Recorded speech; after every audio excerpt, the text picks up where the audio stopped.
اعوذ باللہ من الشیطان الرجیم بسم اللہ الرحمن الرحیم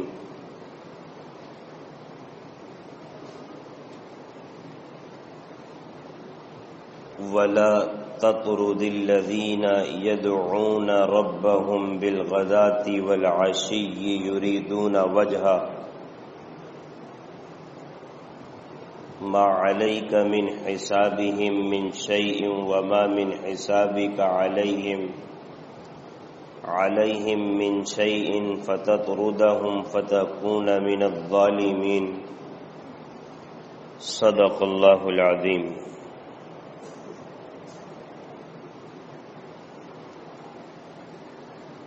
اس آیت کریمہ میں اللہ تعالی نے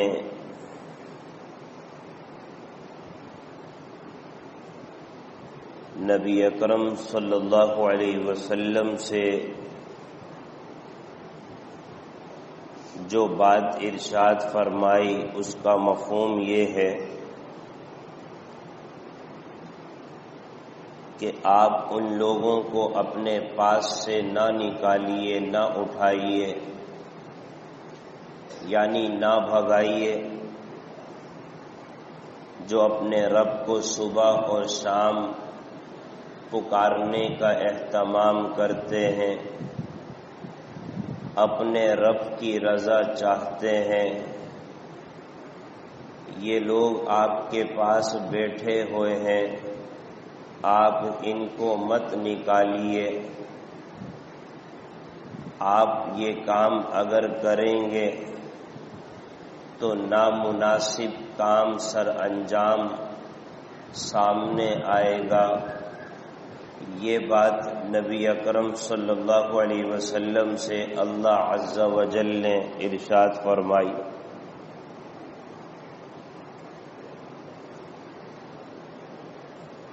اس آیت کریمہ کی تفسیر میں حضرات مفسرین یہ بات ارشاد فرماتے ہیں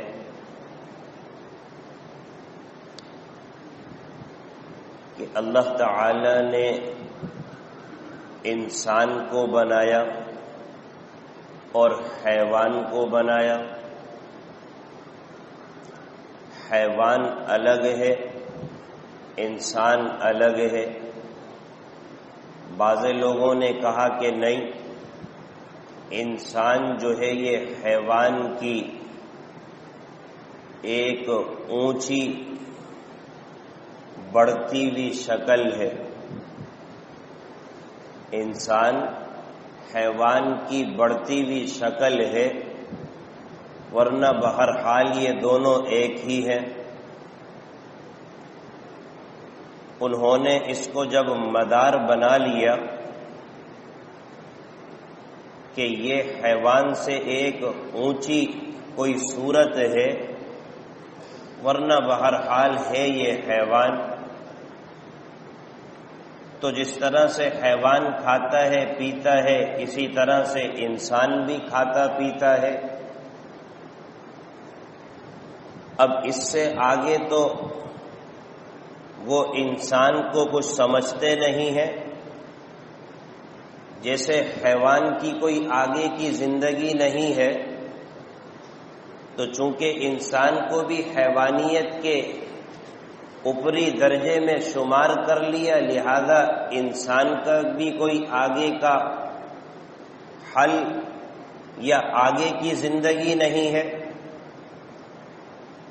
لہذا اس دنیا میں ترقی یافتہ انسان کون کہلائے گا؟ جس کے پاس کھانا اچھا ہو، جس کے پاس پینا اچھا ہو، جس کے پاس مکان، مال، جائیداد، دنیا زیادہ ہو، وہ اچھا کہلائے گا، اور جس کے پاس یہ چیز موجود نہیں ہوگی تو ظاہر سی بات ہے وہ ذلیل اور حقیر اور فقیر کہلائے گا۔ یہ تو ایک طبقہ ہے، لیکن شریعت نے اس کا انکار کیا اور اصل بات شریعت کی ہے، در حقیقت انہوں نے اس کو اختیار نہ کیا کہ انسان اور حیوان میں فرق ہے۔ حیوان کی آگے کی کوئی زندگی نہیں ہے۔ حیوان کو جو دنیا کی زندگی ملی، یہ زندگی آگے کی زندگی بنانے کے لیے اس کے حق میں کوئی حیثیت نہیں رکھتی، اس لیے کہ حیوان کی آگے کی کوئی زندگی نہیں ہے۔ لیکن انسان کی زندگی آگے کی ہے۔ انسان ختم ہوگا، اللہ اس کو دوبارہ اٹھائیں گے، دوبارہ وہ وجود میں آئے گا۔ لہذا جو انسان کو دنیا کی زندگی ملی، وہ در حقیقت آخرت کو سنوارنے اور بنانے کے لیے، اور آخرت کی جو اصل زندگی مقصد ہے اس کو سدھارنے کے لیے ملی ہے۔ لہذا انسان میں اور حیوان میں فرق ہے، اور آخرت کو سدھارنے کے لیے، آخرت کو سنوارنے کے لیے کھانا مدار نہیں ہے، پینا مدار نہیں ہے، بنیاد نہیں ہے، مال بنیاد نہیں ہے، جائیداد بنیاد نہیں ہے، جاؤ حشم بنیاد نہیں ہے۔ آخرت کو اس لیے کہ یہ کام تو جانور بھی کر رہے، جانور کو بھی اچھی جگہ مل رہی ہے، کھا رہا ہے، پی رہا ہے، لیکن آخرت اس کے سامنے نہیں۔ انسان کے لیے آخرت ہے۔ اللہ نے یہ کھانے پینے کی چیزیں تو دی ہے، لیکن آخرت کو سنوارنے کے لیے زندگی جو اللہ نے عطا کی ہے، جس میں کھانا پینا یہ انسان کی ضرورت ہے، اس ضرورت کے ساتھ ساتھ آخرت کی زندگی کو سنوارنے کے لیے اللہ نے اعمال دیے، اعمال صالحہ۔ یہ انسان اعمال صالحہ کرے گا تو آخرت کی زندگی سنورے گی۔ اگر اعمال صالحہ نیک اچھے اعمال نہیں کرے گا تو آخرت برباد ہوگی۔ جب یہ چیز بنیاد ٹھہری، جب یہ چیز بنیاد ٹھہری تو پھر مال کی بنیاد پر، جائیداد کی بنیاد پر، زمین کی بنیاد پر ہونے نہ ہونے سے انسان کی تحقیر اور ذلت لازم نہیں آئے گی۔ بات سمجھ رہے ہیں؟ کسی کے پاس مال نہیں ہے تو ذلیل تھوڑی ہے، کسی کے پاس مال ہے تو عزت والا تھوڑی ہے۔ مال کے ہونے سے عزت نہیں، مال کے نہ ہونے سے ذلت نہیں۔ اصل مدار کیا ہے؟ وہ اعمال صالحہ ہیں۔ اور اللہ نے پھر اس کو واضح انداز میں ارشاد فرمایا کہ دیکھو اعمال تم کرو گے، نیک صالح بنو گے، اخلاق اچھے اختیار کرو گے تو پھر اللہ کے ہاں مکرم اور معزز بنو گے۔ اللہ نے نہ کھانے کا ذکر کیا، نہ پینے کا ذکر کیا، نہ مال کا ذکر کیا، نہ جائیداد کا ذکر کیا۔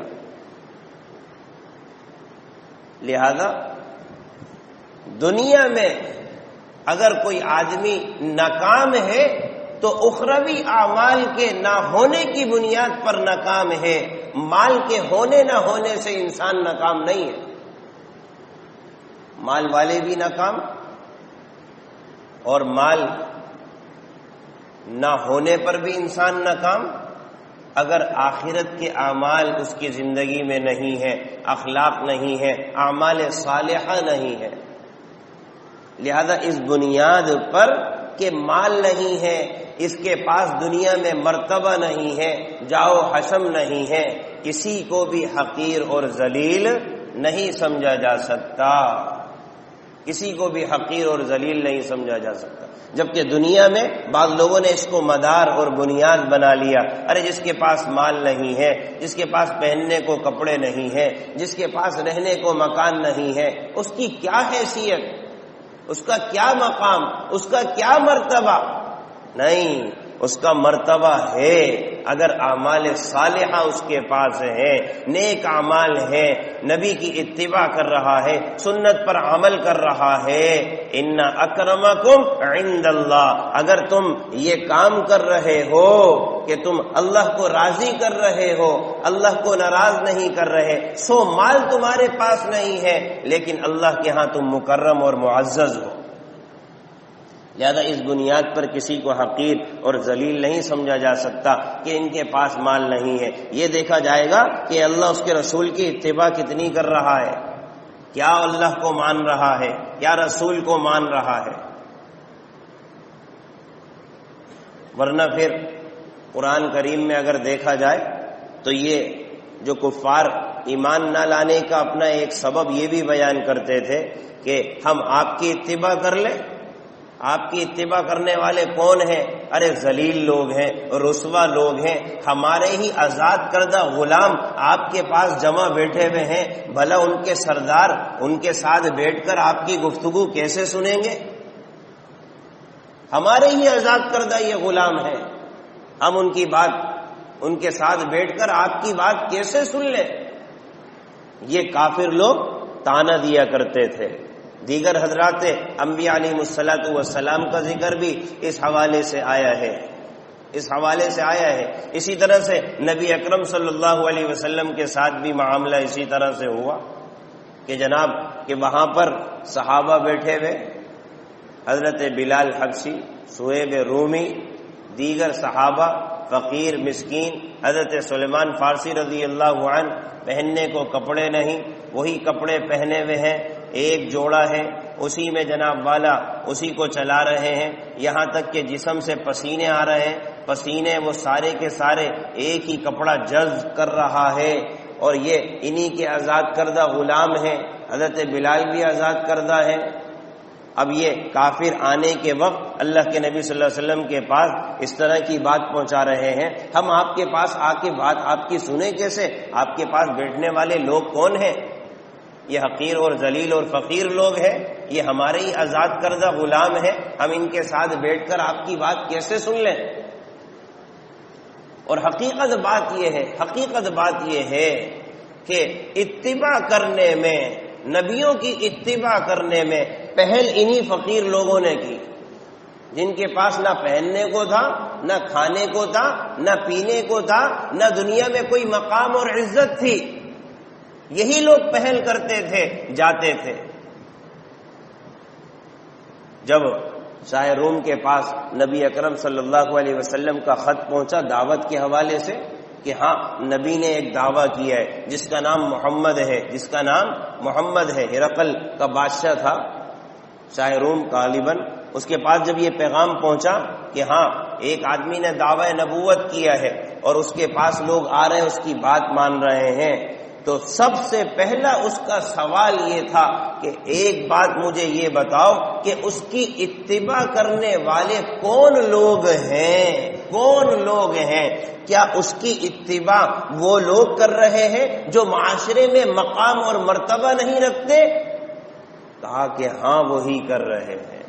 تو اس کو یقین آیا، اس لیے کہ نبیوں کے ساتھ پرانی داستانیں اٹھا لی جائیں، تاریخیں اٹھا لی جائیں، نبیوں کے ساتھ دینے والے یہی حقیر فقیر جو معاشرے میں سمجھے جاتے ہیں، جن کے پاس نہ کپڑا ہے پہننے کو، نہ رہنے کو مکان ہے، یہ نبی کی آواز پر لبیک کہتے ہیں۔ تو آپ صلی اللہ علیہ وسلم کی خدمت میں یہ صحابہ بیٹھے ہوئے تھے جو کہ جناب والا دنیا کے اعتبار سے مال نہیں رکھتے، کچھ مقام نہیں رکھتے تھے دنیا کے اعتبار سے۔ تو اب یہ بڑے بڑے سرداران قریش آنے کا ارادہ کر رہے، اور جناب والا پیغام یہ پہنچ رہا ہے کہ آپ کے پاس سے یہ اٹھے تو ہم آئے نا، یہ فقیر جو بیٹھے ہوئے ہیں، یہ ہمارے غلام جو بیٹھے ہوئے ہیں، انہی کو ہم نے کل آزاد کیا تھا، آج آپ کے پاس آ کر بیٹھ گئے، ہم بھلا ان کے پاس آپ کے ساتھ ہوتے ہوئے ہم ان کے پاس آ کر کیسے بیٹھ جائیں؟ ان کو اٹھایا جائے یہاں سے۔ روایت میں آتا ہے حضرت عمر ابن خطاب رضی اللہ عنہ نے بھی یہ مشورہ دے دیا کہ ہاں یا رسول اللہ، یہ تو ماننے والے ہیں، آپ کی بات کو ماننے ہی والے ہیں، آپ اس عمل کو اختیار کر لیجئے۔ لیکن اللہ عز و جل نے یہ بات پسند نہیں فرمائی، اتار دی آیت وَلَا تَطْرُدِ الَّذِينَ يَدْعُونَ رَبَّهُمْ بِالْغَدَاةِ وَالْعَشِيِّ يُرِيدُونَ وَجْهَهُ، یہ جیسے ہیں حقیر ہیں فقیر ہیں، دنیا کے اعتبار سے ذلیل ہیں، مال نہیں ہے دولت نہیں ہے، لیکن کلمے کی دولت ان کے پاس ہے۔ اے نبی صلی اللہ علیہ وسلم آپ ان کو اپنے پاس سے مت اٹھائیے گا، اگر آپ نے ان کو اپنے پاس سے اٹھا دیا تو یہ نامناسب کام کو سر انجام دینا ہوگا، نامناسب کام کو سر انجام دینا ہوگا۔ اللہ کے نبی صلی اللہ علیہ وسلم کو اس عمل سے روک دیا گیا۔ لہذا معلوم یہ ہوا کہ جناب والا کسی کے پاس مال نہ ہو، کسی کے پاس کپڑا نہ ہو، کسی کے پاس جائیداد نہ ہو، کسی کے پاس دنیا نہ ہو، اس کو حقیر نہ سمجھا جائے، اس کو رسوا نہ سمجھا جائے، اس کو ذلیل نہ سمجھا جائے۔ ارے مسلمان ہے مسلمان، نہ معلوم اللہ کے ہاں اس کا کیا مقام اور مرتبہ ہو، ہمیں نہیں معلوم اللہ کے ہاں اس کا کیا مقام اور مرتبہ ہو، اور یہاں اس کو مال کی بنیاد پر اور دنیا کے نہ ہونے کی بنیاد پر اس کو حقیر اور ذلیل سمجھا جائے۔ کلمے کی دولت ہے اس کے پاس، اس نے کہا ہے لا الہ الا اللہ محمد الرسول اللہ، اس سے بڑھ کر اور کیا دولت ہوگی؟ اور اس دولت کی بنیاد پر پیچھے اس کے کیا اعمال ہوں گے ہمیں نہیں پتا، کیا اعمال ہوں گے ہمیں نہیں پتا، لیکن ظاہر کے اعتبار سے مال نہیں ہے، ظاہر کے اعتبار سے پیسہ نہیں ہے، ظاہر کے اعتبار سے پرا گندہ حال ہے، پرا گندہ حال۔ آپ صلی اللہ علیہ وسلم نے ارشاد فرما دیے نا، بہت سے پرا گندہ حال، ظاہر کے اعتبار سے کچھ نظر نہیں آ رہے۔ ارے ایسا مقام اللہ کے ہاں رکھتے ہیں کہ اگر یہ اللہ پر کسی قسم کو اٹھا لیں، اللہ ان کی قسم کو پورا فرما دے، اللہ ان کی قسم کو پورا فرما دے۔ غالباً حضرت انس رضی اللہ عنہ کے بارے میں آتا ہے نا کہ جناب والا ان کی پھپھی کا ایک عورت کے ساتھ جھگڑا ہو گیا۔ انس کون؟ غالباً آپ صلی اللہ علیہ وسلم کے خادم تھے۔ دنیا کے اعتبار سے خادموں کا کیا مقام، نوکروں کا کیا مقام تھے، تو بہرحال وہ اللہ کے نبی صلی اللہ علیہ وسلم کے خادم، ان کا اور اللہ کے نبی صلی اللہ علیہ وسلم کا کیا معاملہ تھا، کیا مقام تھا، کیا عزت تھی، ہر ایک اللہ کے نبی صلی اللہ علیہ وسلم کے اخلاق کو جانتا ہے، لیکن دنیا داروں کے اعتبار سے خادم۔ لیکن صورتحال یہ ہوئی کہ جب پھپھی نے اس عورت کا دانت توڑ دیا تو اب اس عورت کے متعلقین آ کر اللہ کے نبی صلی اللہ علیہ وسلم کی خدمت میں کہہ رہے کہ یا رسول اللہ دانت توڑا ہے، دانت کا بدلہ دانت، قرآن کہتا ہے دانت کا بدلہ دانت، اس عورت نے دانت توڑا تو ہماری طرف سے بھی دانت توڑا جائے گا۔ آپ صلی اللہ علیہ وسلم نے کہا کہ بالکل ٹھیک ہے۔ حضرت انس رضی اللہ عنہ نے جب یہ بات سنی تو آپ صلی اللہ علیہ وسلم کے سامنے کیا الفاظ کہے، اس ذات کی قسم جس نے آپ کو حق کے ساتھ مبعوث کیا ہے، میری پھپھی کا دانت نہیں ٹوٹے گا۔ اللہ کے نبی صلی اللہ علیہ وسلم کی بات کو رد نہیں کر رہے تھے، اللہ کے نبی صلی اللہ علیہ وسلم کی بات کو رد نہیں کر رہے تھے۔ جو اللہ نے ان کو مقام دیا تھا، جو ایک مرتبہ دیا تھا، اس مقام اور مرتبے میں آ کر یہ جملہ منہ سے ادا ہوا، اور اللہ کے نبی سمجھتے تھے انس میری بات کو رد نہیں کر سکتا، اور نہ حضرت انس اس کا ارادہ کرتے تھے، لیکن قسم اٹھا لی۔ آپ صلی اللہ علیہ وسلم سمجھ گئے، اور اللہ کا کرنا یہ ہوا یہاں قسم اٹھائی اور دونوں نے آپس میں جو عورتیں تھیں صلح کر لی، یا رسول اللہ ٹھیک ہے، یا رسول اللہ ٹھیک ہے، اب ایسا ہے کہ ہم راضی ہیں اس بات پر کہ دانت نہ توڑا جائے، اس کے بدلے میں جو دیت آتی ہے وہ دے دی جائے۔ اس پر اللہ کے نبی نے کہا کہ دیکھو بہت سے پراگندہ حال لوگ ایسے ہوتے ہیں، اگر اللہ پر قسم اٹھا لے اللہ ان کی قسم میں ان کو بری کر دیتا ہے، ان کی قسم میں ان کو بری کر دیتا ہے۔ ظاہر کے اعتبار سے کوئی مال نہیں ہے، جاؤ حشم نہیں ہے، اہل علم فرماتے ہیں مسلمان تو مسلمان، کسی کافر کو بھی حقیر سمجھنا جائز نہیں ہے، مسلمان تو مسلمان، کسی کافر کو بھی حقیر سمجھنا جائز نہیں ہے۔ کفر سے تو نفرت ہو سکتی ہے، کافر سے نفرت نہیں۔ گناہ سے نفرت ہے، گناہگار سے نفرت نہیں، فسق سے نفرت ہے، فاسق سے نفرت نہیں، اس کی ذات سے نفرت نہیں۔ یہ شریعت کی تعلیم ہے۔ گناہگار سے نفرت نہیں، اس کے لیے تو دل میں رحم کا مادہ ہونا چاہیے۔ باری تعالیٰ یہ آپ کا نافرمان ہے، اس کو ہدایت نصیب فرمائی۔ باری تعالیٰ یہ گناہگار ہے، اس کو جو ہے وہ توفیق عطا فرمائیے کہ آپ کی فرما برداری پر آ جائے، اور اللہ کے نبی صلی اللہ علیہ وسلم کے احوال کو اٹھا کر دیکھا جائے، صحابہ کے احوال کو اٹھا کر دیکھا جائے، بعد کے متبعین کے احوال کو اٹھا کر دیکھا جائے، ان کا حال یہی تھا، ان کا حال یہی تھا۔ کافر کی ذات سے نفرت نہیں کرتے تھے، کفر سے نفرت کرتے تھے۔ تبھی کافر اگر ایمان لینے کے لیے آ جاتا تھا، ایمان قبول کرنے کے لیے آتا تھا، تو اس کو کہتے تھے ہمارا بھائی ہے، بھائی ایمان قبول کر لیا، ہمارا بھائی بن گیا۔ اس کی ذات سے اگر نفرت ہوتی، اس کی ذات سے اگر نفرت ہوتی تو اس کی بدبو برداشت نہیں ہوتی، اس کا پسینہ برداشت نہیں ہوتا، اس کا پسینہ برداشت نہیں ہوتا، اس کی بدبو برداشت نہیں ہوتی۔ ارے اس کے کفر سے نفرت تھی، ارے جب مسلمان بن گیا ہمارا بھائی ہو گیا، کیا میرے بھائی کے اگر کپڑوں سے بدبو آئے تو میں اس کو گھر سے نکال دوں، اپنے پاس سے اٹھا دوں؟ صحابہ کے کپڑوں سے بسا اوقات غربت کی وجہ سے بدبو آ رہی ہے۔ ایک صحابی کے بارے میں آتا ہے، خیبر کے موقع پر نبی اکرم صلی اللہ علیہ وسلم نے جب خیبر کا محاصرہ کیا ہوا تھا، ایک چرواہا، یہودی کا چرواہا، یہودیوں کا چرواہا جو بکریاں چرا رہا تھا، آ کر جناب والا صحابہ سے پوچھتا ہے یہاں کس وجہ سے ٹھہرے ہوئے ہو؟ اللہ کا حکم سمجھ کے ٹھہرے ہوئے، آگے خیبر کا معاملہ ہے، تمہارا سردار کون ہے؟ کہا کہ وہ کھجور کی چھال کا جو خیمہ بنا ہوا ہے اس میں ہمارا سردار بیٹھا ہوا ہے۔ چنانچہ آپ صلی اللہ علیہ وسلم کی خدمت میں آیا اور کہا کہ آپ کون؟ اللہ کے نبی۔ کام کیا ہے؟ اللہ کی دعوت، اور گرمی کے عالم میں بکریاں چرا رہا ہے، اور روایت میں آتا ہے اہل علم نے فرمایا بدبو آ رہی ہے، کپڑے خراب ہیں، یہاں تک کہ کالا حبشی ہے۔ اللہ کے نبی صلی اللہ علیہ وسلم سے کہنے لگا کہ اگر میں آپ کی بات مان لوں تو میرے متعلق کیا حکم ہے؟ آپ نے فرمایا کہ تم ہمارے بھائی بن جاؤ گے۔ کہنے لگا کہ مجھ سے مذاق کر رہے ہو آپ نے فرمایا نہیں، انما المؤمنون اخوہ، مسلمان کا بھائی ہے، تم ہمارے بھائی بن جاؤ گے۔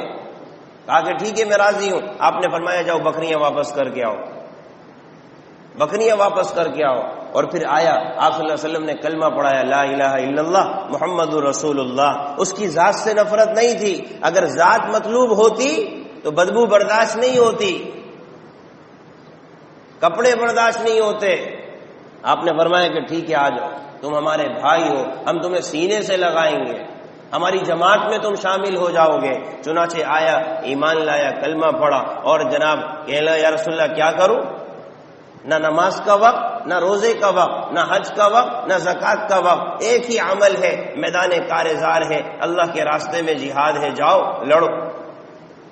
چنانچہ چلا گیا، اور لڑتے لڑتے جام شہادت نوش کر گیا۔ صحابہ نے آ کر عرض کیا یا رسول اللہ ایک آدمی کو ہم نے دیکھا ہے، میدان کارزار میں ہے، ہم اس کو جانتے نہیں ہیں۔ آپ نے فرمایا ہاں میں دیکھ رہا ہوں، میں جانتا ہوں اس کو، ہاں یہ وہی آدمی ہے جس نے میرے پاس آ کے کلمہ پڑھا تھا اور آ کر مجھ سے کہہ رہا تھا کہ یا رسول اللہ میری حالت ایسی ہو رہی ہے، میں جناب والا اس حالت میں آیا ہوں، میرا کیا بنے گا، بدبودار ہوں۔ آپ کیا فرما رہے ہیں؟ میں دیکھ رہا ہوں کہ ملائکہ اس کو غسل دے رہے ہیں، اللہ نے اس کی بدبو کو جنت کی خوشبو سے تبدیل کر دیا۔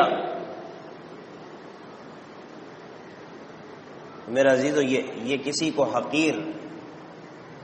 حقیر نہ سمجھا جائے۔ کسی کے پاس مال نہیں ہے، دولت نہیں ہے، کسی کے پاس جاہ و مرتبہ نہیں ہے، ارے یہ کچھ اصل بنیاد تھوڑی ہے۔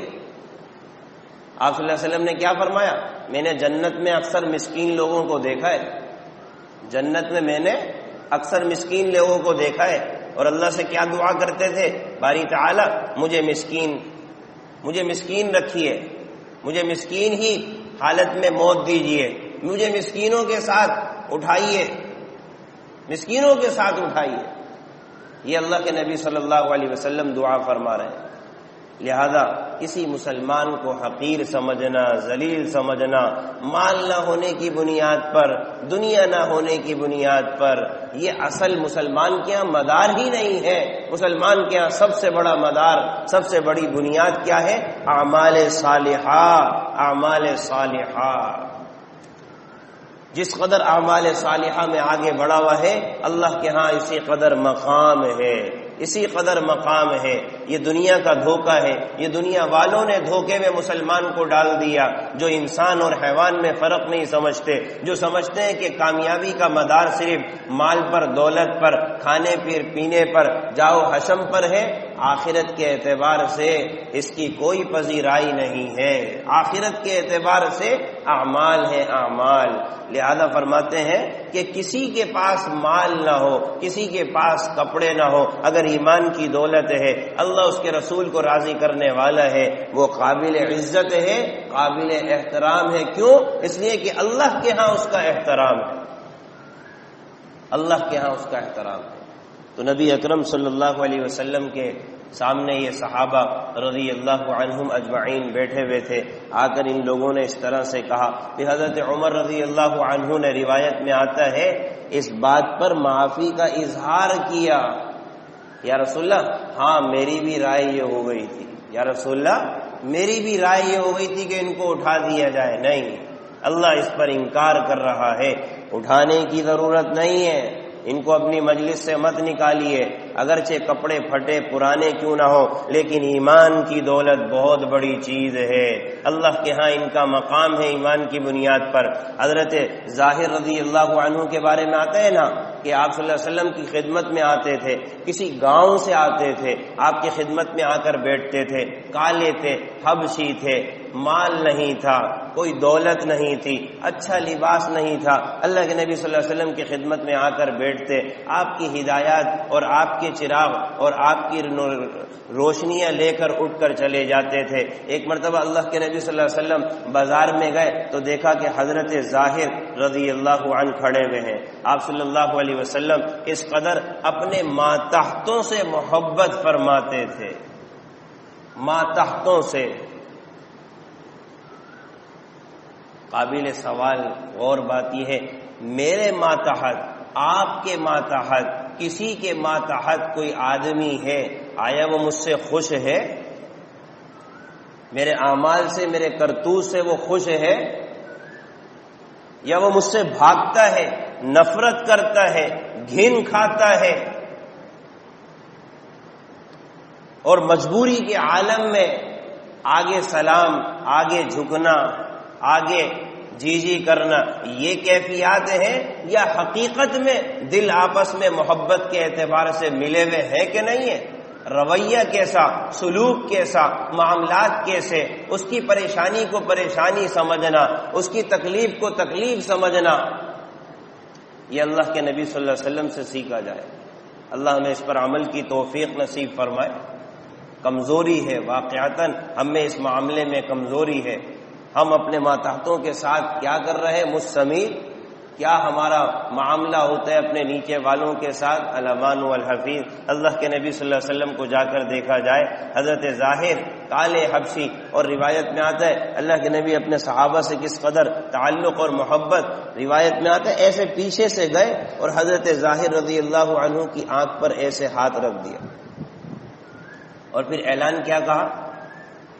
کون اس غلام کو مجھ سے خریدے گا؟ کون اس غلام کو مجھ سے خریدے گا؟ حضرت ظاہر نے جب دیکھا، اللہ کے نبی صلی اللہ علیہ وسلم آواز تو پہچانتے تھے، آواز تو پہچانتے تھے۔ اہل علم نے فرمایا کہ حضرت ظاہر نے جب دیکھا کہ اللہ کے نبی نے مجھے اس طرح سے پکڑا ہے تو فرمانے لگے کہ میں اپنی کمر کو اللہ کے نبی صلی اللہ علیہ وسلم کے بدن مبارک سے ایسے چپکانے لگا، اس سے بڑھ کر اور غنیمت کا موقع کب ملے گا کہ میرا جسم اللہ کے نبی کے جسم سے مل جائے۔ اور پھر کہنے لگے یا رسول اللہ آپ نے مجھے غلام کہا ہے، میری حالت تو آپ جانتے ہی ہیں، مجھے کون پوچھے گا اس غلام کو خریدے گا کون؟ یعنی کہ میں تو اس سے بھی نیچے مرتبے کا آدمی ہوں، میں تو اس سے بھی نچلے مرتبے کا آدمی ہوں، غلام کی تو کوئی قیمت لگ جائے گی، لیکن یا رسول اللہ میری تو وہ قیمت بھی نہیں ہے، میری تو وہ قیمت بھی نہیں ہے۔ آپ صلی اللہ علیہ وسلم نے کس قدر خوبصورت جواب فرمایا کہ اے ظاہر، اللہ کے ہاں تیرا مقام ہے، اللہ کے ہاں تیرا مقام ہے۔ مطلب کیا ہے؟ تو مسلمان ہے، اللہ کو مانتا ہے، اللہ کی عبادت کرتا ہے، اللہ کے ہاں تیرا مقام ہے، تو اللہ کو راضی کر رہا ہے۔ تیرے پاس کپڑے نہیں، مال نہیں، دولت نہیں، جاؤ حشم نہیں، لیکن اللہ قرآن میں کہہ رہا ہے جو مجھ سے ڈرنے والا، مجھ کو راضی کرنے والا ہے، وہ میرے ہاں معزز اور قابل اکرام اور قابل احترام ہے۔ اے ظاہر، تیرا اللہ کے ہاں بڑا مقام ہے۔ لہذا میرا عزیزو، ہم اپنے معاشرے میں غور کریں، معاشرے میں غور کریں۔